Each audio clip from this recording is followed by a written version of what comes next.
Sa gitna ng patuloy na usapin kaugnay ng mga reklamong kinakaharap ng It's Showtime, muling naging sentro ng atensyon si Vice Ganda. Matapos ang kanyang naging mensahe na mabilis na pinag-usapan sa social media.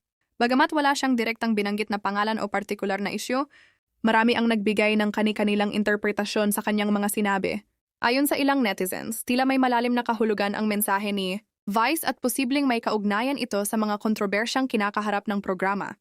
Samantala, may iba namang naniniwalang isa lamang itong pangkalahatang pahayag tungkol sa katatagan at pagpapatuloy sa kabila ng mga pagsubok. Patuloy namang inaabangan ng publiko ang magiging hakbang ng MTRCB, kaugnay ng mga reklamong inihain laban sa ilang segment ng noontime show. Hanggang sa kasalukuyan, wala pang inilalabas na pinal na desisyon ang ahensya, kaya nananatiling bukas ang iba't ibang espekulasyon ng mga manonood. Sa social media, hati ang opinyon ng netizens.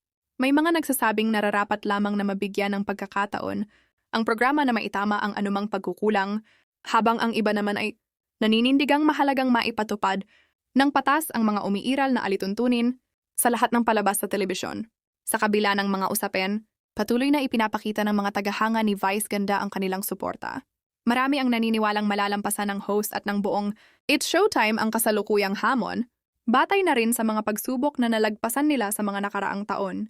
Sa ngayon, nananatiling nakatuon ang atensyon ng publiko sa magiging opisyal na pahayag ng MTRCB.